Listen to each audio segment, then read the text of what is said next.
भाइयों और बहनों, यीशु मसीह ने हमें वादा किया था कि जब वो इस संसार से जाएगा तो वो हमें एक सहायक देगा, पवित्र आत्मा। पवित्र आत्मा सिर्फ एक शक्ति नहीं है, बल्कि वो खुद परमेश्वर का आत्मा है जो हमारे भीतर रहता है और हमसे बातें करता है।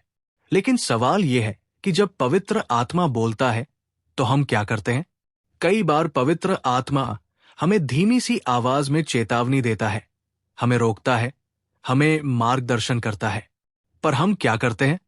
कभी हम उसकी आवाज को अनसुना कर देते हैं, कभी अपने मन की जिद पर चल पड़ते हैं।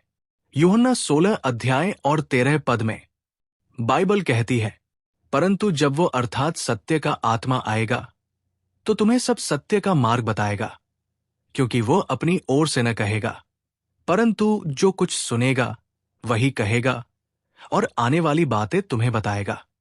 इसका मतलब है कि पवित्र आत्मा हमेशा हमें सच और सही दिशा दिखाता है। वो हमें पाप से बचाता है, वो हमें सिखाता है कि किस रास्ते पर चलना है।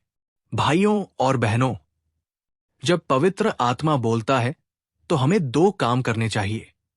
पहला, उसकी आवाज को पहचानना। दूसरा, उसकी आज्ञा का पालन करना। पवित्र आत्मा की आवाज अक्सर शांत और कोमल होती है।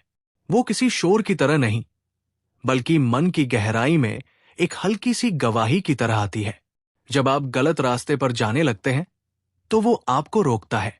जब आप सही रास्ते पर चलते हैं तो वो आपको शांति देता है।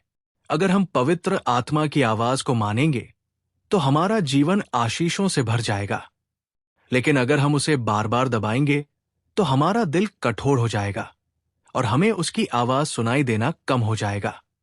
इसलिए भाइयों और बहनों, जब पवित्र आत्मा बोलता है तो रुक जाइए, ध्यान दीजिए और आज्ञा मानिए, क्योंकि वही आवाज हमें परमेश्वर के करीब ले जाती है और हमें पाप से दूर करती है। याद रखिए, पवित्र आत्मा सिर्फ बोलता ही नहीं, बल्कि हमें सामर्थ भी देता है कि हम वही करें जो परमेश्वर चाहता है। तो आइए आज निश्चय करें कि जब भी पवित्र आत्मा बोले, हम उसकी आवाज पर ध्यान देंगे और उसी पर चलेंगे।